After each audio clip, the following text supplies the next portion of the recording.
Eu quero ler o texto, já vista que eu estou falando para uma geração atual, que está no capítulo 20 do Evangelho segundo escreveu São Mateus.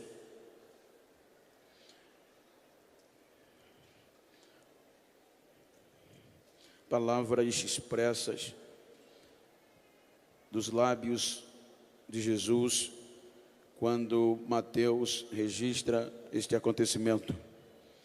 O texto está escrito: porque o reino dos céus é semelhante a um homem pai de família, que saiu de madrugada a assalariar trabalhadores para a sua vinha, e ajustando com os trabalhadores a 1 denário por dia, mandou-os para a sua vinha.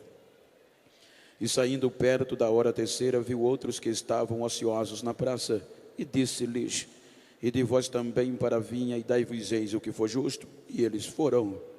Saindo outra vez perto da hora sexta e nona, fez o mesmo. E saindo perto da hora 1ª, encontrou outros que estavam ociosos, e perguntou-lhes: por que estáis ociosos todo dia? Disseram-lhe eles: porque ninguém nos assalariou. Diz ele: ide vós também para a minha vinha, e dai-vos-eis o que for justo. Amém. Aqueles que puderem, tornem os vossos assentos, se assim for possível.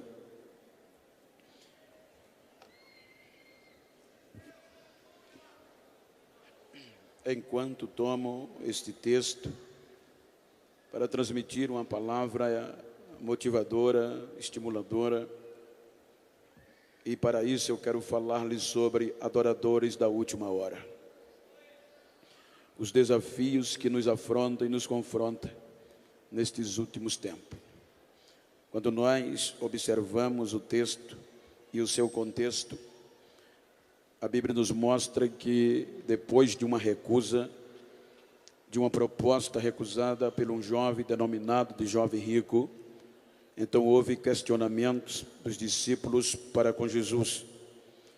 Então Jesus conforta os discípulos acerca desta chamada.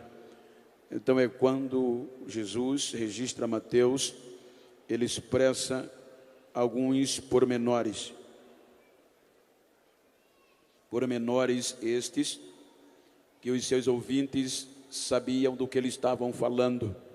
Se nós observarmos, a economia, na sua maior parte da época, girava-se em torno da pecuária e da agricultura.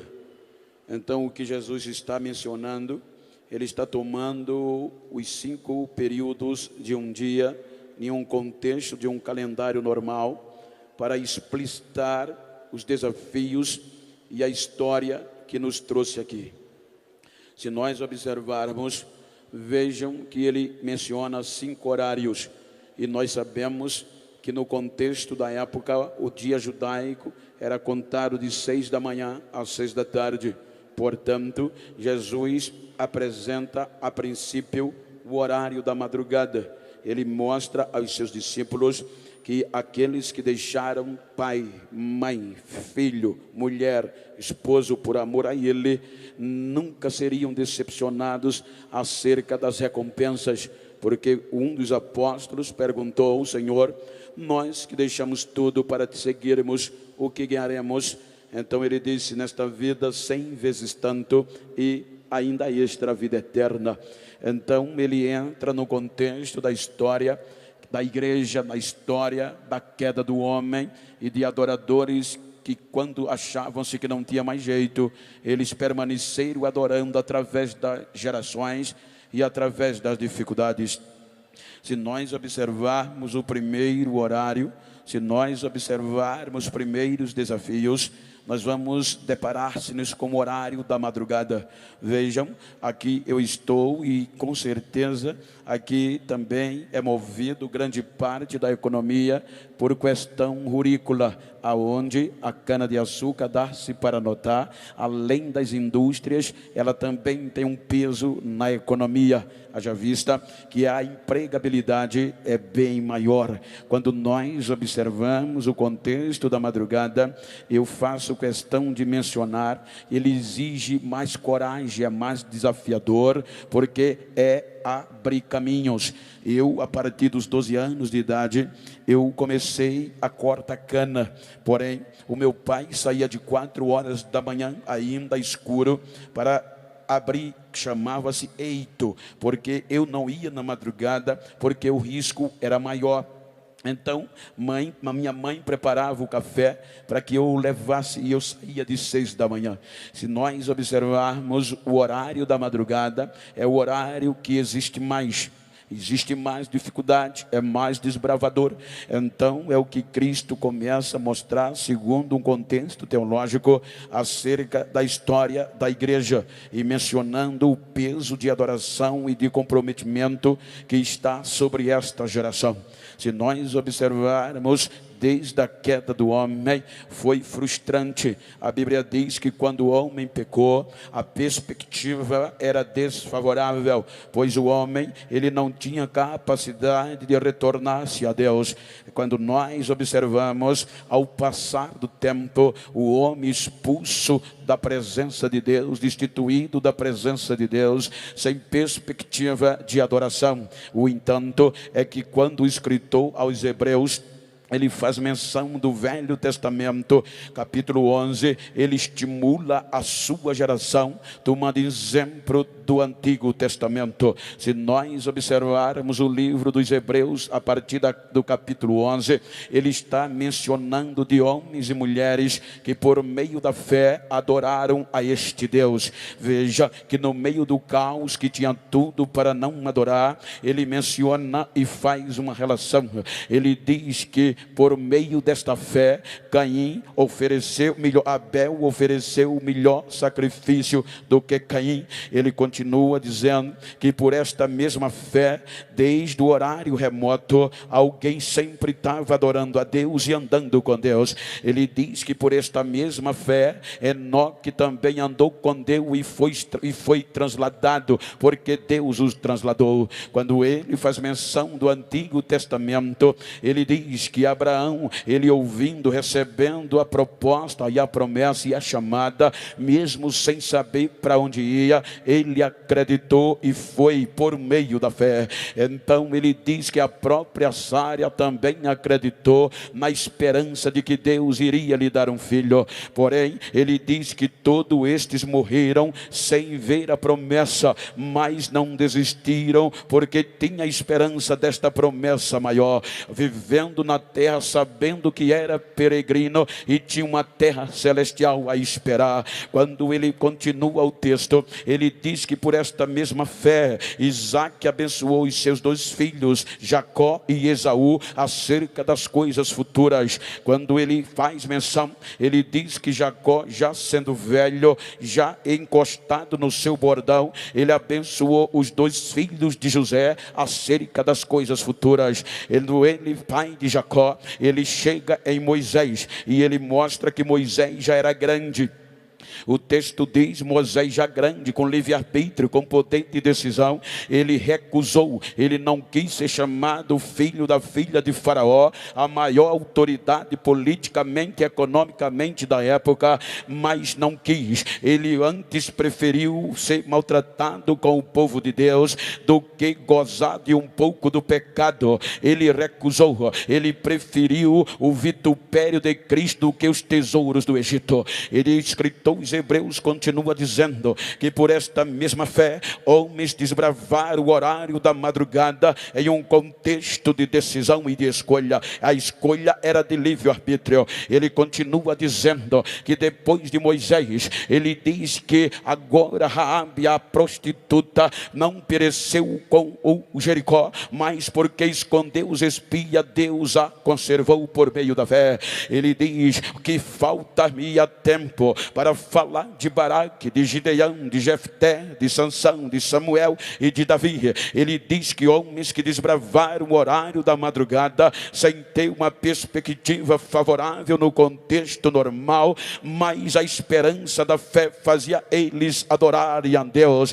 Veja que o contexto é tão tremendo que ele continua dizendo que estes homens, eles não tinham a facilidade que tem a nossa geração. Eram homens que ele diz que na sua simplicidade, por meio da fé, adoravam a Deus independente das circunstâncias. Ele diz que estes homens, sendo simples, mas eles não abriam mão na batalha, eles enfrentavam e na batalha se esforçavam, da fraqueza tiravam força, homens que fechavam boca de leões e apagavam a força do fogo. Ele diz que por esta adoração, estes homens escapavam do fio da espada e ainda glorificava a Deus. Ele diz que por esta mesma adoração, estes homens não tinham apartamento na época dele, nem moravam em condomínio, mas mesmo assim, morando nas cavernas, nos buracos da terra, eles não paravam de adorar a Deus por meio da fé. Eles não tinham sapato luxuoso,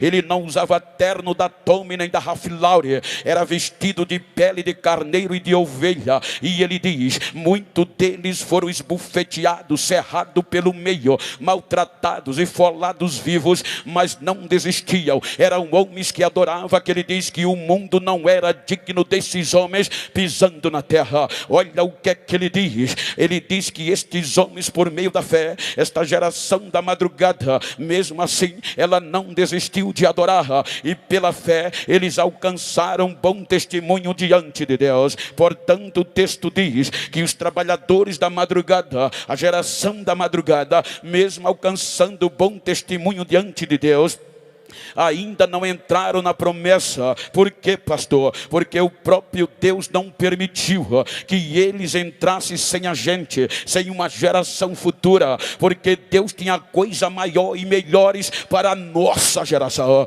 Então os trabalhadores da madrugada, veja que o último trabalhador da madrugada se chama Malaquias, na base do Antigo Testamento, e Malaquias termina a profecia dele, anunciando que o sol ia nascer, viria dias de ajuste e de conserto. Olha o que é que ele diz no capítulo 4: o dia do Senhor virá, e ele virá terrivelmente. Ele virá como um fogo devorador.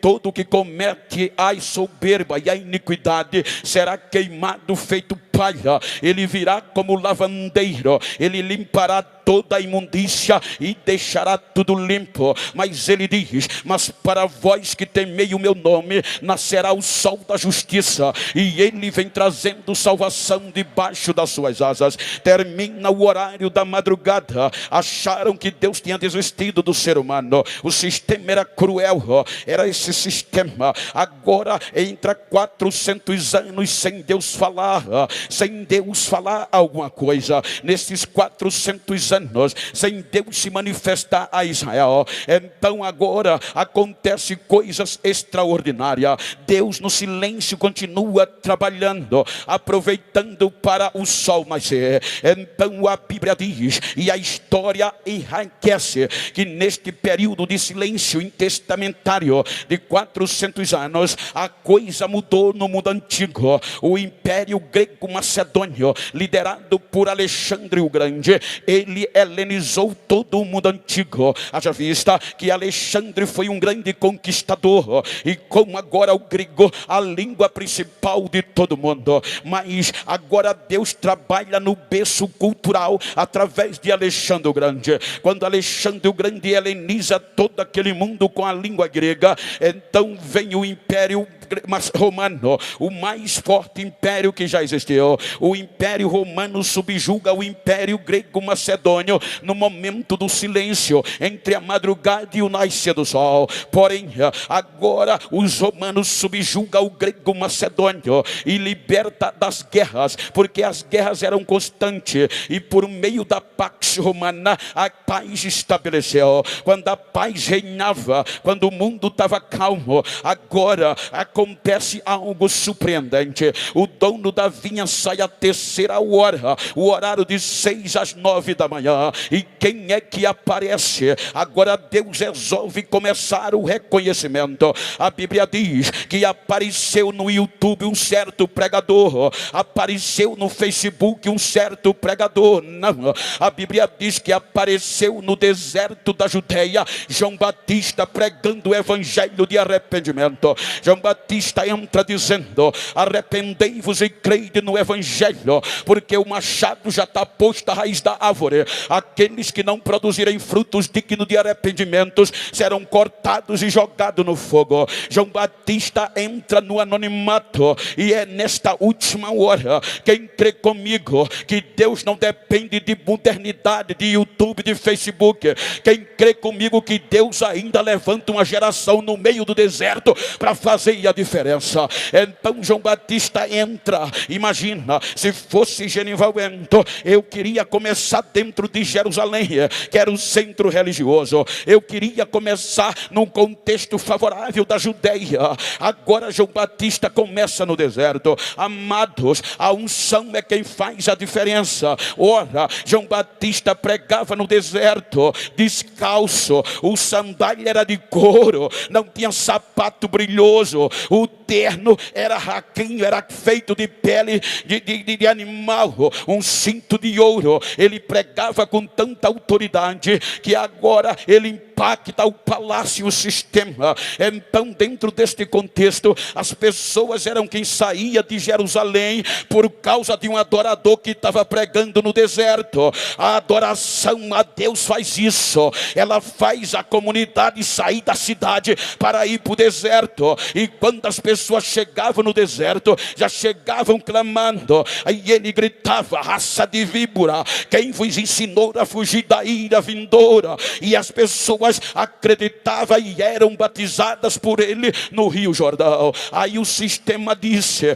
vamos acabar com ele, vamos acabar, vamos tirar, porque neste meio de 400 anos os irmãos hão de convir que agora levantou-se um grupo forte dentro dos judeus, chamado de fariseus. Era o mais alto grupo intelectual de elite do povo de Deus. Foram os fariseus, formado de gente graúda, formada de personalidade do conhecimento. Criaram a lei oral, o Talmud. Eles agora defendiam a lei escrita e a lei oral. A lei oral era que os fariseus ensinavam as tradições ao povo de Israel. O que eu acho lindo é que a história diz que agora cada mestre deste tinha um talmidim. O que é um talmidim? Um discípulo. Diz a história que em todo Israel a criança começava a estudar com 6 anos de idade acerca da lei de Deus. Era a escola primária. Então durante 4 anos a criança era catequizada acerca dos 5 livros de Moisés, a Torá ou Pentateuco. Quando completava 10 anos, a criança já tinha decorada os 5 livros da lei.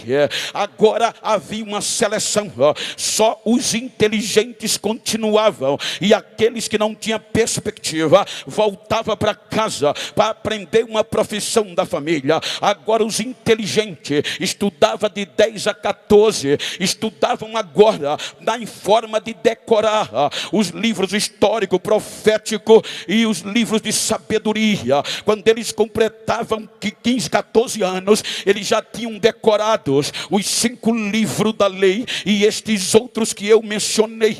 Aí havia outra seleção, do 14 aos 15, era aqui que chamava os talmudinhos, porque agora cada líder, cada rabi dos fariseus tinha um grupo de talmidim, de discípulos, de seguidores. Havia um dito em Israel que as pessoas diziam para os talmudins, para os pequenos discípulos: vocês têm que se cobrir com a poeira dos pés dos vossos discípulos, do vosso rabi, do vosso mestre. Isso implica dizer, cada talmudim tinha que olhar o que o seu mestre fazia, dizia e o que ele se comportava, não para fazer o que eles faziam, mas para ser um deles. Então foi neste contexto que agora João Batista é preso, o ignorante, ele é preso e o rei decapita ele. Agora vem Jesus. A Bíblia diz que neste horário da 3ª hora, em uma linhagem cronológica dos acontecimentos,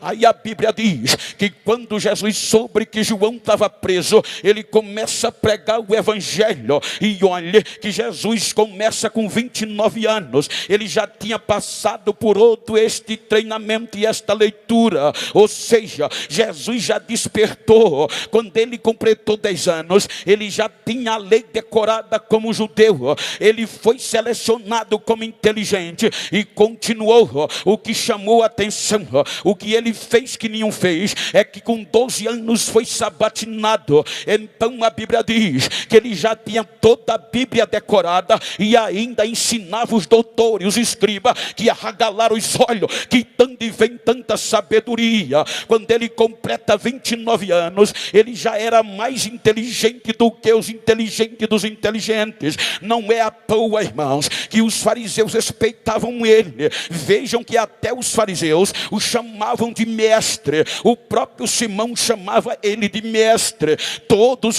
Não era fácil chegar em Jerusalém e fazer o que ele fez, a não ser que não fosse respeitado. Ele saía lá na beira do mar e começou a juntar os seus talmidins, os seus discípulos, para aprender aos pés dele. Era honra para qualquer homem e qualquer jovem ser escolhido pelo mestre dentro de Israel. Por isso que eles deixavam emprego, deixavam a rede, largava tudo para aprender. Era honra acima de todas as honras. Mas Jesus entra combatendo, porque os talmudins dos fariseus e os próprios fariseus ensinavam, mas não cumpria. Eles colocavam carga nos talmudins que ninguém podia suportar.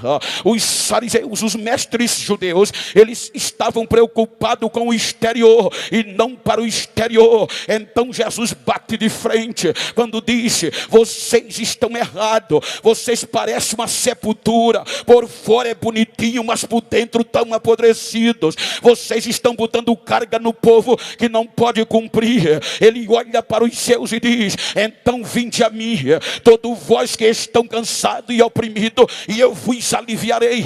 Aprendei de mim que o meu fardo é manso, é leve. Então Jesus vai chamando os seus discípulos e dizendo que os fardos dos mestres fariseus eram pesados demais, mas ele vem arrebentando. Ele agora começa com os seus discípulos dentro do horário da terceira hora. Vejam o que é que ele faz.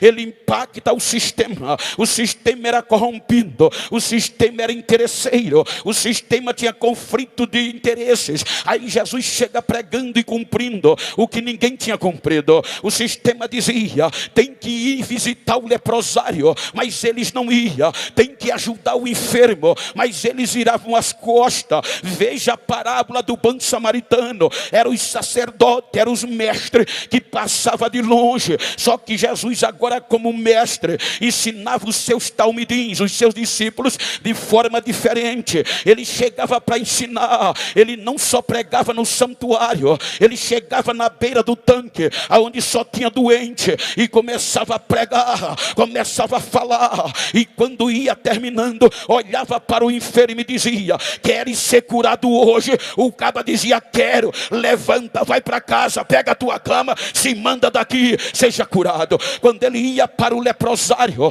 os leprosos passavam perto dele. Enquanto os rabínicos judaicos fugiam, Jesus parava para atender. Os leprosos chegavam dizendo: mestre, se tu queres, pode me limpar. Ele virava e dizia: eu quero, seja limpo agora. E a lepra desaparecia. Ele impactava o sistema de uma hora para outra, e isso incomodou. Aí o sistema disse: esse homem é forte, esse cabo é inteligente, está nos perturbando, vamos matá-lo para que ninguém queira segui-lo, para que não haja outros feito ele. Então vamos matá-lo de uma morte terrível, para colocar temor na nova geração. Então a Bíblia diz que Jesus se entrega por amor a nós. Jesus vai à cruz. Agora imagina o processo. O que era que os rabinos e os sacerdotes decidiram? Nós temos que condenar ele, o pior tipo de morte. Para quê? Para que não haja ninguém depois dele, para que todos desistam. Então Jesus vai ser julgado à noite, quando ele já era errado, já era contra a lei julgá-lo à noite. E se ele tinha direito à defesa, mas nem isso deram a ele. Até meia-noite não encontraram condição de condená-lo à morte de cruz. Então veio a alegação, perguntaram a ele: você é filho de Deus? Ele disse: eu sou. Aí o sacerdote disse: blasfemou, esse é culpado. Aí na madrugada ele vai ser julgado na casa de Caifás. O sacerdote em exercício, quando ele está sendo julgado, aí o sacerdote comete uma corrupção, se torna um corruptor. O que é que ele faz? A Bíblia diz que ele procura pessoas, oferece muito dinheiro para acusar Jesus de pecado, mas a Bíblia diz que passaram a madrugada todinha e não encontraram ninguém que testificasse contra o Rabi da Galileia, contra o Jesus da igreja. Então raia o dia, volta para o Sinédrio, e o Sinédrio era composto de rabino, era escriba, era sacerdotes e sumo sacerdote. Não tem outra acusação, ratifica, sanciona, é blasfêmia. E levaram para Pilatos, esperando que Pilatos o condenasse, o pior tipo de morte que um ser humano podia sentir, com dois motivos: para humilhar e para que os outros não fossem como ele. Então levam para Pilatos. Pilatos olha a acusação e diz: isso é com vocês, Roma não tem nada a ver com isso, a blasfêmia é um assunto da fé de vocês,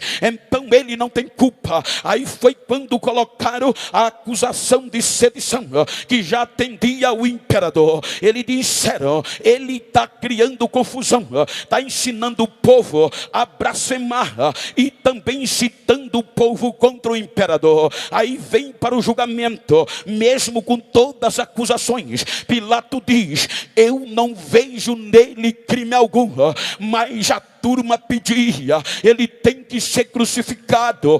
Qual era o mais principal objetivo? Para os discípulos desanimar e não querer ser igual a ele. Então condenam Jesus. É aqui que dói o meu coração, é aqui que as lágrimas caem, não tem como cair. Diz a história, a Bíblia fala em Deuteronômio, se Jesus foi condenado na ótica judaica, pela lei judaica, o Deuteronômio diz o seguinte: se ele fosse condenado, ou qualquer um em contenda, teria que ser levado e colocado aos pés do juiz, e quando chegasse ao pé do juiz, então era para dar 40 chicotadas até o sangue correr. Mas eles, com medo de passar, porque a lei dizia: não pode passar de 40 para não enfraquecer o teu irmão, eles tiravam uma e dava 39. Se Jesus foi condenado à cruz pela ótica judaica, ele levou 39 chicotadas, e a história diz que cada chicote romano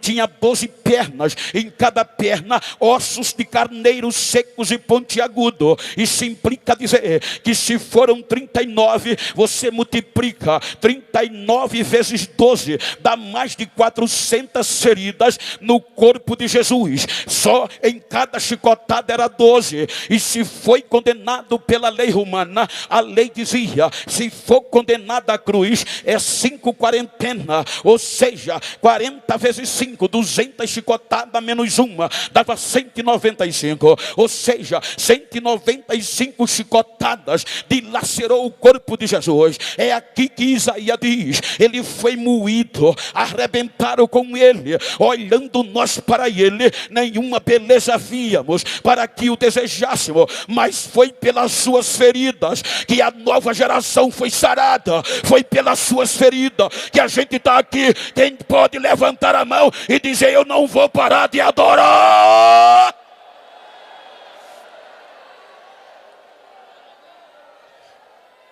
Levam ele à cruz, achando que terminou o horário das 3ª hora. Colocam ele na cruz. Acabou. Com este tipo de morte, ninguém vai querer ser como ele foi. Os seus dalmudins, os seus discípulos vão desistir. Só que eles não sabiam, tinham medo. Que Jesus dizia a eles: vocês vão me matar, eu vou me entregar, mas no 3º dia eu vou voltar. Crucificam Jesus. Coloca num túmulo novo. Põe a pedra fechando a porta da entrada do túmulo. Lacra com o selo real. E ainda com medo, vão para o governador. Diz Pilatos: lembra que aquele mentiroso pregava que no terceiro dia ia voltar. Coloca soldados 24 horas tomando conta do sepulcro. Pilatos disse: é com vocês.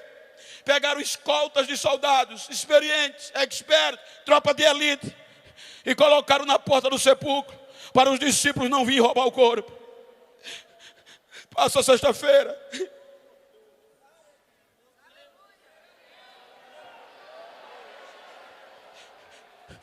E os seus talmudins, os seus discípulos, desanimados.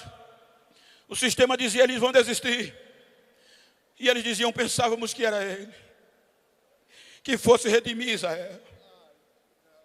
Chega o sábado, vou pescar.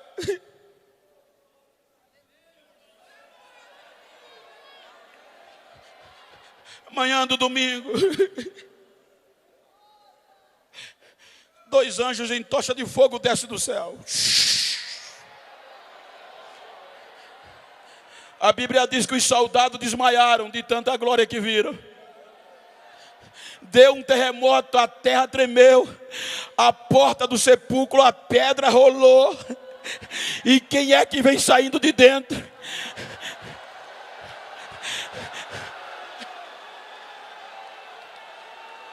O pregador voltou, o mestre voltou. Aí Maria já ia embalsamar. Quando Maria viu aquilo, gritou: Raboni, meu mestre, Raboni, sou eu mesmo. Ele está vivo, ele já voltou, ele ressuscitou, ele ressuscitou.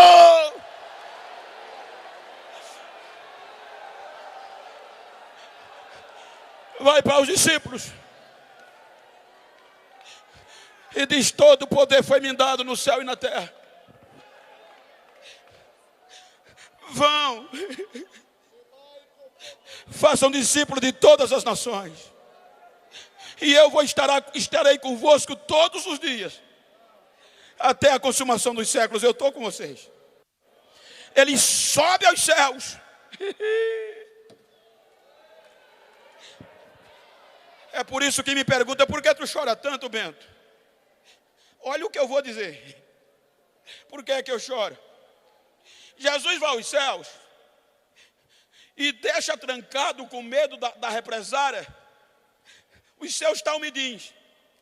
Enquanto os rabinos e fariseus, os seus discípulos, os seus rabinos, os seus talmudins, eram os inteligentes dos inteligentes. Agora Jesus, como um rabi, quem ele deixa? Ex-pescador, ex-prostituta, ex-leproso, só quem ninguém dava nada. A cidade estava cheia de 50 dias depois. Quem é que está lá dentro? Olhe com todo respeito, estude. Mas olha o que o poder da adoração faz. A Bíblia diz, se você ler Atos capítulo 2, excelência, só em Jerusalém tinha cerca de 17 idiomas diferentes, de nações diferentes. E lá no cenáculo, a Bíblia chama de idouto, iletrado, não totalmente analfabeto. Por quê? Porque eles começavam a decorar a lei logo cedo, mas iletrados. Quando, de repente, eles tremendo lá dentro, aí desce lá de cima, a Bíblia diz que o dono da vinha saiu de novo procurar trabalhadores. Das 9 às 3 horas da tarde. Aí vem contratar. Aí a Bíblia diz que o Espírito Santo entra.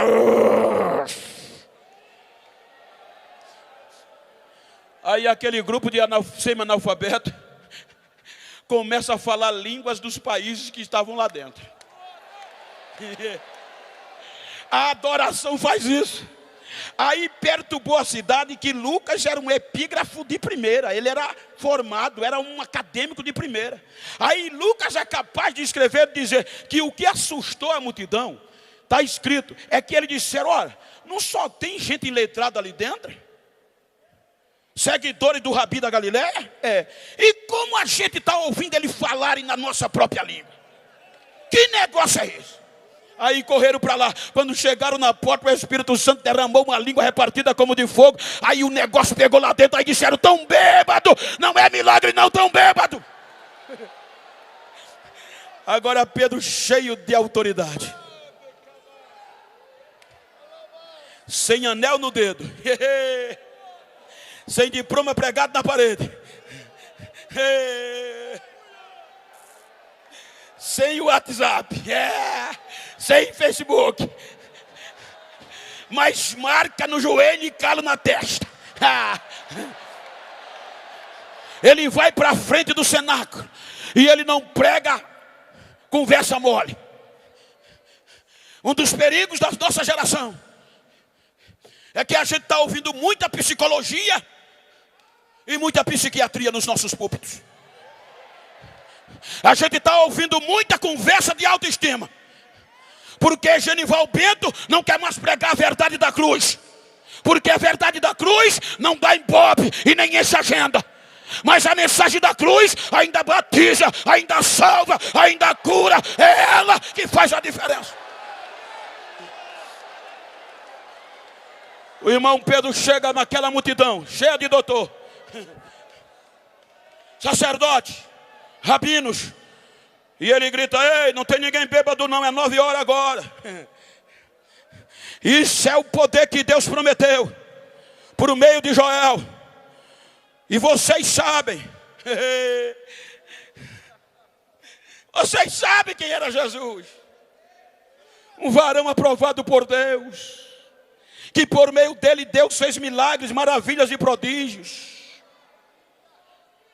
E vocês mataram ele por mão de pessoas injustas.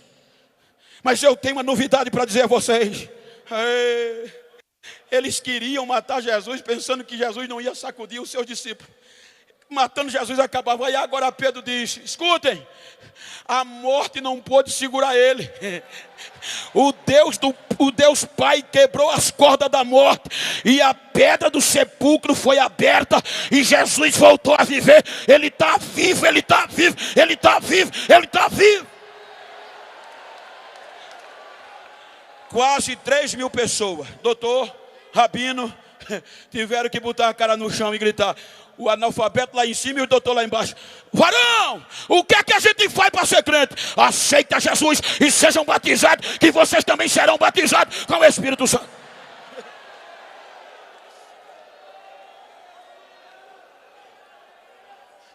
A segunda pregação é linda. Não precisou palavras.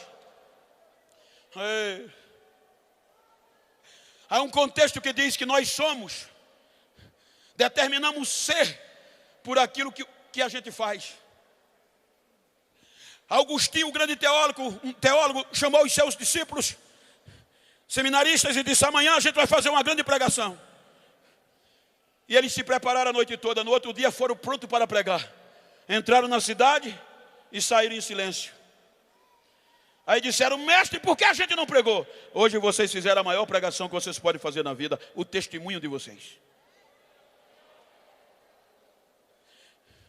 Hoje a gente está indo muito na onda de YouTube.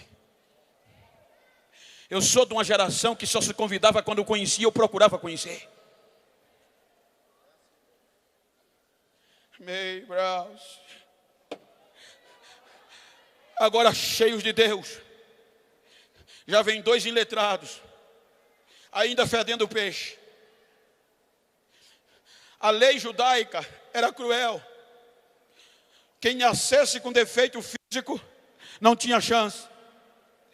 A Bíblia diz que tinha um homem que mais de 40 anos, ou aproximadamente isso, todos os dias traziam ele para pedir esmola na porta do templo, onde tinha muito fluxo de pessoas, para mendigar, viver da mendicância. Excelências, estavam ele sentado todos os dias, E Jesus viu ele lá, mas não fez nada. Deixou para mostrar aos seus discípulos o que eles eram capazes de fazer. Aí lá vem Pedro e João. Aquele mendigo, aquele coxo, todo dia via o povo passar, olhava lá para dentro, só ouvia o barulho de adoração, mas não podia adorar, que a lei não deixava. Aí lá vem o irmão Pedro e o irmão João. Quando ele chega perto, o coxo fala: normal, prática, dai-me uma esmola. Pedro dá uma paradinha e diz: o que eu tenho, não tenho prata nem ouro, estamos liso. Essa prata e ouro era moeda, não tomo não, nem cachê teve. Mas o que eu tenho eu te dou em nome de Jesus o Nazareno. Levanta e anda. O homem se assustou: em nome de Jesus, levanta e anda. Aí o coxo deu um pulo, esqueceu a bacia, esqueceu as moedas, olhou para o santuário e começou a adorar. A Bíblia diz que ele fez carreira, adorando, cantando e dizendo: agora eu vou entrar, agora eu entro, agora eu entro, agora eu entro. E adorou ao Senhor.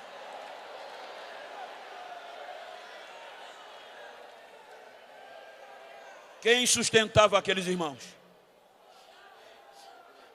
Eles pregavam com a vida, adoravam, independente das circunstâncias. Quem se convertia não queria mais voltar para casa, esperando Jesus voltar. A história diz, excelência, que o arrebatamento era tão vivido que os irmãos adoravam dia e noite. Diz a história que havia um edito por parte de César, que todos os residentes da sua jurisdição tinha que reverenciá-lo. E era todo dia. Me ajuda aqui, Samuel, só para vocês terem uma ideia. Me ajuda aqui, Oséias. A história diz que independente de qualquer coisa, quando alguém na jurisdição de César encontrava o outro, tinha que reverenciar César no grego, que era o que predominava, dizendo Sekirion, que no grego quer dizer César é o Senhor. O outro dizia Sekirion, César é o Senhor, e passavam pelo outro. Agora o fogo caindo. A Bíblia diz que os crentes não precisavam andar atrás de milagres, porque eram os milagres que andavam atrás do crente, seguindo. E quem segue vem atrás. Os milagres seguiam aqueles que acreditavam. Fica aí. Agora o fogo caindo, Jesus salvando todo dia e batizando com o Espírito Santo. E a esperança do arrebatamento era real. Aí quando um crente encontrava o outro, não aguentava, já vinha pipocando, esquecia de César, esquecia da reverência a César, e já esperava Jesus, apertava a mão e gritava: Maranata, meu irmão. O outro dizia: Maranata, ele vem, ele vem, ele vem.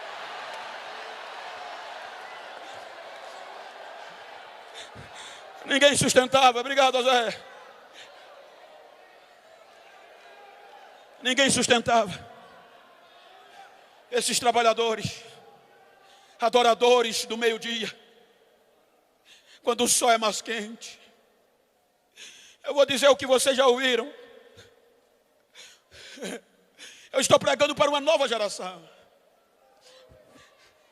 Esses irmãos adoravam tanto. Eles adoravam na terra, na água e no fogo. Eu fui pregar num congresso missionário na Suíça. E depois um pastor da Itália veio me pegar para pregar na cidade de Turim.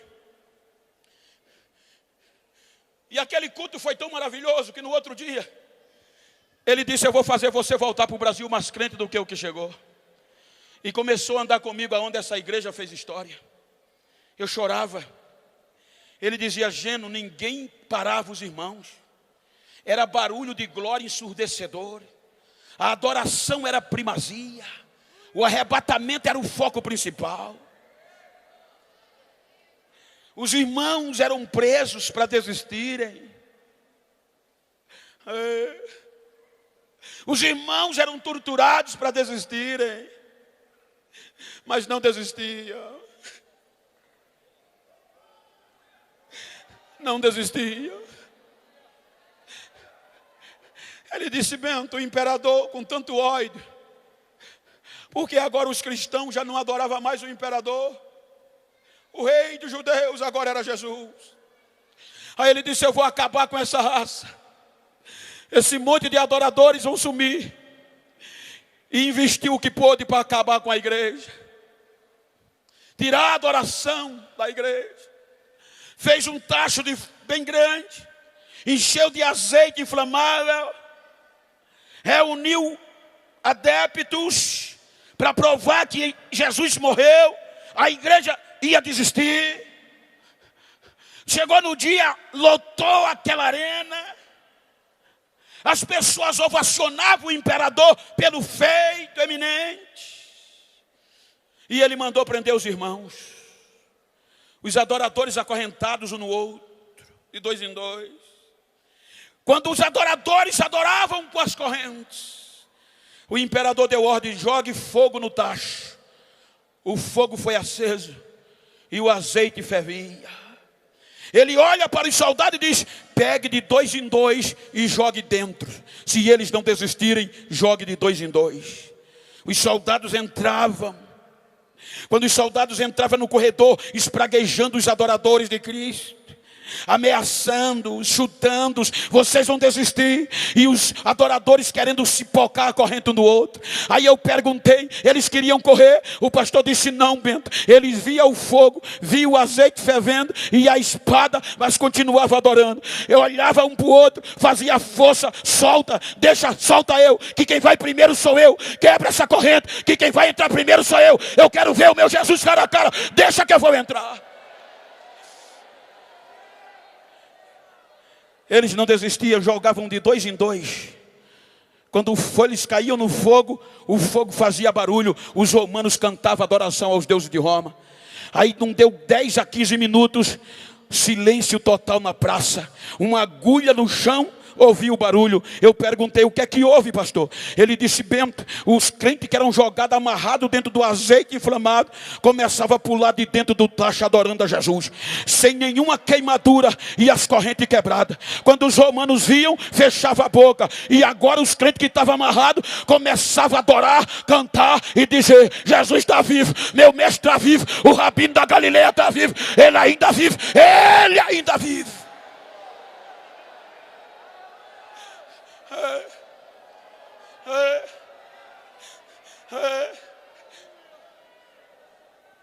Eles não desistiam. Adoradores do meio-dia. O que eu acho lindo é que a Bíblia diz que o dono da vinha sai a 1ª hora, 5 horas da tarde. Ei. Pode olhar o que os 4 primeiros horários era comum.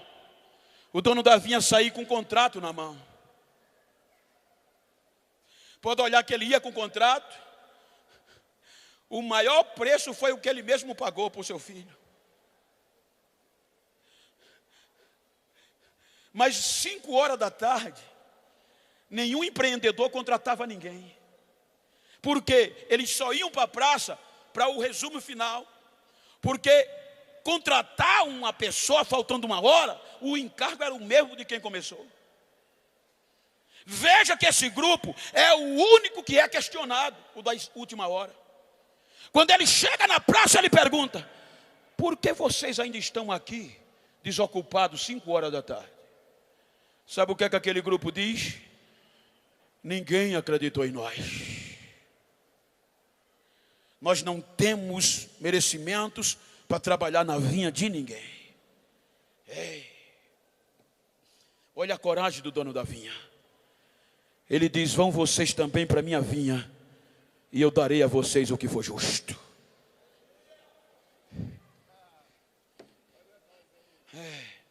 A igreja gentia, um povo que não era chamado povo. Já viu um trabalhador da última hora já hoje? Já viu um adorador da última hora já hoje? Dá uma olhadinha para a tua direita. Olha para a tua esquerda. Eu não vim aqui contar história. Eu vim pregar num congresso de jovem, de uma nova geração.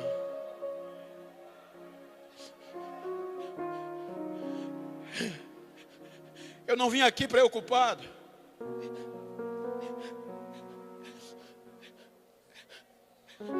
em emocionar você. Eu orei.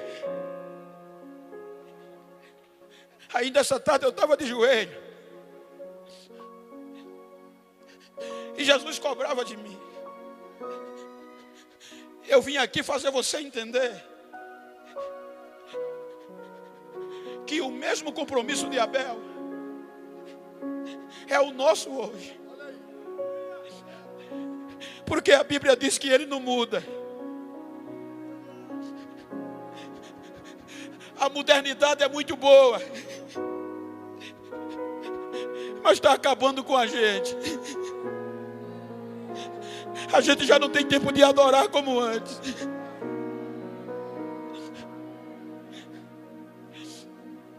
Uma das maiores preocupações dos sociólogos e psicólogos é que a nova geração, baixa mais o teclado, é que a nova geração não está sabendo administrar as informações. Augusto Cury registra uma colocação de Marco Polo, que uma criança hoje de 7 anos tem mais informação do que os imperadores de Roma na época. Uma criança de 9 anos tem mais informações do que os pensadores gregos como Platão e Sócrates. A preocupação é que aqueles homens, sem ter o que a gente tem hoje, eles tinham ideias criativas. Há psicólogos que dizem que a dependência das redes sociais é tão forte que é melhor o pai abster o filho do almoço e do jantar. Ele vai sentir menos falta do que tirar ele das redes sociais. Eu parabenizo a cantora pelo que ela pediu para os irmãos fazer. Viram quantos celulares tem nos nossos cultos? Uma geração passada não tinha isso. Não era o celular que brilhava, era o rosto dos crentes.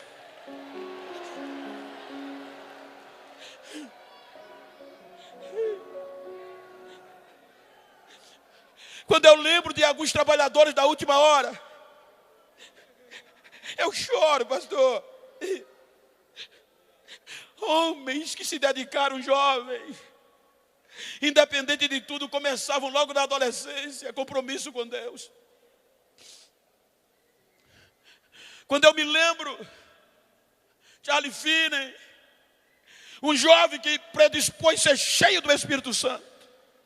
Ele vivia tão cheio que quando chegava nas fábricas, começava a pregar, as máquinas paravam, porque o povo deixava o trabalho e eram tomados pelo poder do Espírito Santo.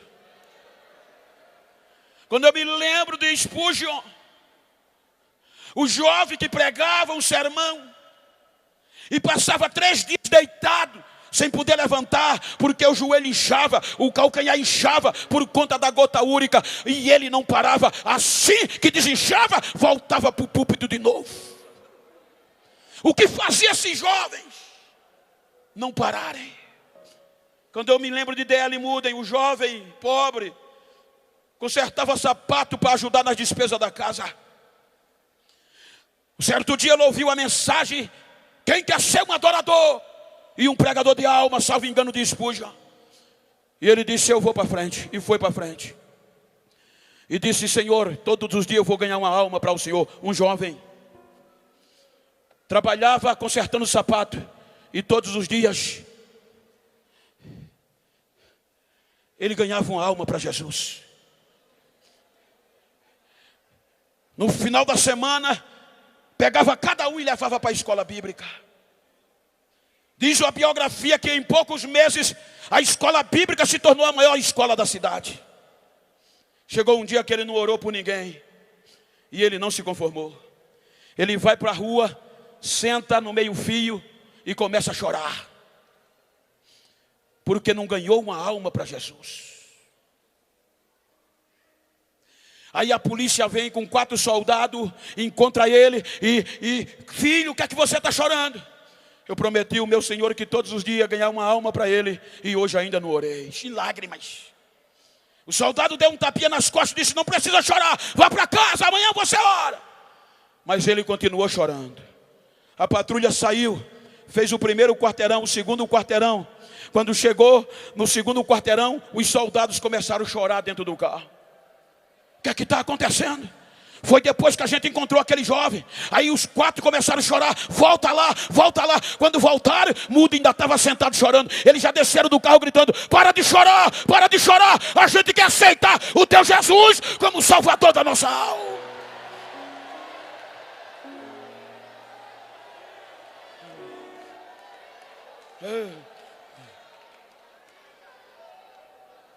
Década de 40, nossa época. Um grupo de jovens seminaristas norte-americanos saíram dos Estados Unidos para a Inglaterra para uma visita de seminário. Chegaram na casa de John Wesley, o homem que sacudiu a Inglaterra pelo poder de Deus. O Cicerone começou a guiar aqueles estudantes jovens e entrou na casa de John Wesley. Aí o Cicerone dizia: aqui era a sala da casa, aqui era o quarto onde ele dormia, aqui era a escrivania onde ele fazia os seus sermãos. Aí foram na cadeira que John Wesley orava. Quando chegaram lá, aí disseram: essa aqui era a cadeira que ele orava. Olha a marca de joelho dele no chão. Terminou, saíram. Cada um foi visitando coisa. No final do dia, o grupo se reuniu para pegar o ônibus para voltar para casa. Quando fez a contagem de reconhecimento, faltava um jovem. Falta um. Vamos procurar. Aí o Cicerone saiu procurando com um grupo de jovens por aquele jovem que ninguém achava. Aí lembraram da casa de John Wesley e entraram na casa de John Wesley. Foram na escrivania, tinha ninguém. Foram no quarto, não tinha ninguém. Quando chegaram na cadeirinha que John Wesley orava, tinha um jovem lá em lágrimas e em grito, chorando e adorando e dizendo: Deus, tu usou John Wesley para sacudir esta geração. Senhor, eu estou aqui disposto. Usa-me e faz de novo. Faz de novo, Deus. Enquanto ele orava, aí o mestre chegou no ombro dele e disse: Billy Graham, meu filho, levante. O nosso ônibus está indo embora. Quem é Billy Graham? Quem foi Billy Graham? Um dos maiores ganhadores de alma da nossa época. O homem que, segundo a história, recusou um convite para ser candidato do Partido Republicano dos Estados Unidos, ser candidato à presidência dos Estados Unidos. Não entenderam e perguntaram a ele: pastor Billy Graham, por que o senhor não quer? Ele disse: porque ser presidente dos Estados Unidos não está à altura de ser um adorador de Deus, não está à altura de pregar o evangelho de Deus. Você pode bater no peito no século 21 e dizer: Senhor, diga comigo, Senhor. Agora diga voluntário, bata no peito e diga a você mesmo: mas está fraco. Eu estou aqui. Faz de novo.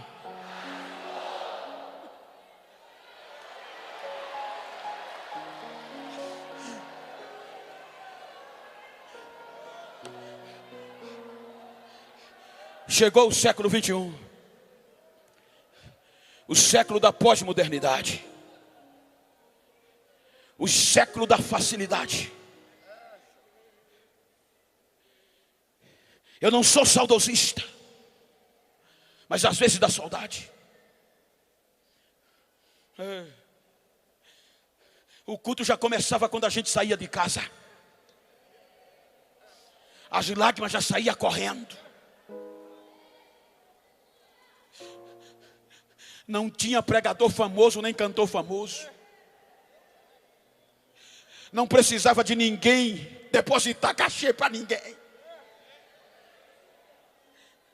A palavra valia, o caráter era o que valia.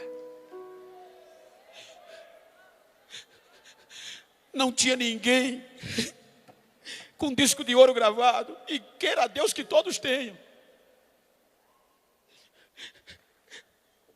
Mas a adoração era tão forte, gente, que no hino da harpa Jesus começava a batizar com o Espírito Santo. No hino da harpa via dizendo: olha, Jesus está batizando ali, ó. Olha o fogo caindo ali, ó. Os nossos congressos terminavam debaixo de tanta glória. Porque, como foi dito aqui, a gente não esperava de cantor nem de pregador. Os nossos cultos, os nossos adolescentes sapateavam, as nossas crianças embolavam nas nossas igrejas, os nossos jovens ninguém sustentava. Quantas noites terminava o culto e eles não podiam ficar de pé, o mistério, o fogo caindo. O pastor dizia: Bento, o que é que a gente faz? Pastor, sei não, apaga a luz da igreja para ver se eles param. Apagava a luz, aí era que o fogo pegava. O que é que a gente faz? Bota no carro de mão, leva nas costas. Era a gente andando com os carros de mão, cheio de crente falando em língua nas costas, e os não crentes correndo atrás. Eu quero ser crente, eu quero isso, eu quero isso, eu quero isso.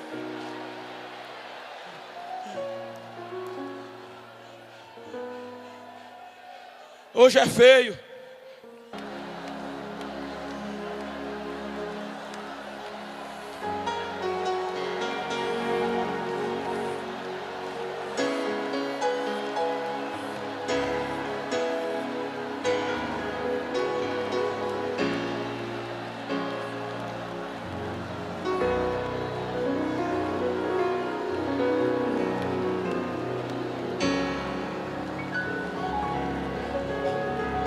Fica de pé, por favor.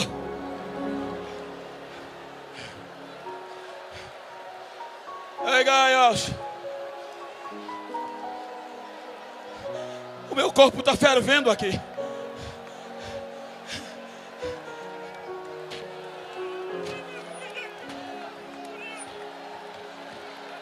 Quem tem línguas estranhas, fala em línguas estranhas. Quem não tem, da glória, dá aleluia. Quem não é batizado, recebe agora variedade de língua. Em nome de Jesus, recebe batismo com o Espírito Santo agora. Aonde você está, abre a tua boca e começa a falar novas línguas. Recebe agora.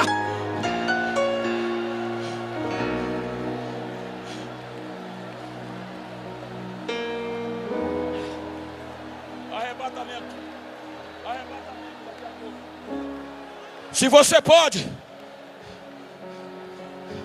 Se você pode, vira para esse crente que está ao teu lado. Se for do mesmo sexo, como eu estou aqui com meu amigo pastor Cristóvão. Olha assim para ele, olha para mim não, olha para ele, olha para ela. E diga para ele: a hora está chegando. Mas diga para ele: a hora está chegando. Diga: hoje, falta menos de uma hora. Então a qualquer momento a trombeta vai tocar. E se ela toca hoje, eu quero subir com você, adorando, adorando. Diga para ele, diga para ela: se a trombeta não toca hoje, eu quero deixar um encontro agendado com você. Diga onde? Diga: lembra daquela rua de ouro do Apocalipse? Ali tem uma cidade de ouro puro. No meio dela tem uma praça. No meio da praça, a árvore da vida. E o rio de cristal banha aquela praça. Diga: vai ser lá. Vai ser lá. Diga a ele: se eu for primeiro, eu vou te esperar. Mas se tu for primeiro, me espera, que o negócio vai feder aqui. O negócio vai apertar. Mas eu vou continuar adorando. Eu vou estar lá. Pergunta a ele: está fechado? Abraça ele e diga: fechado. Eu te vejo lá. Fechado.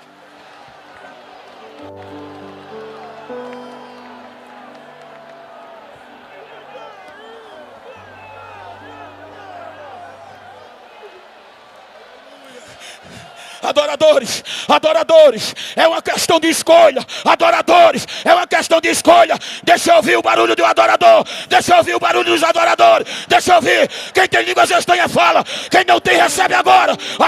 agora eu ministro a unção que está sobre mim para esta juventude, para a galeria, agora.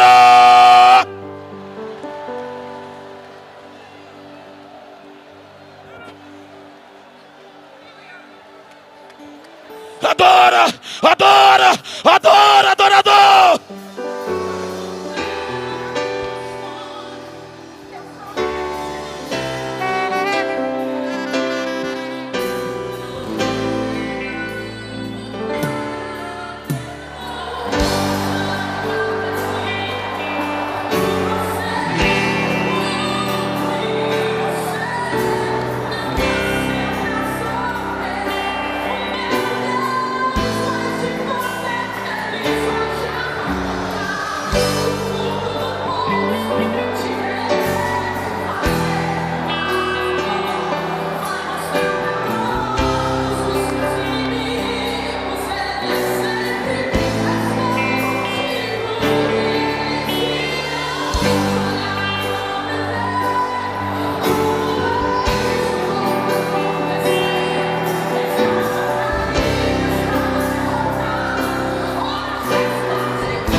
Deus é o Senhor.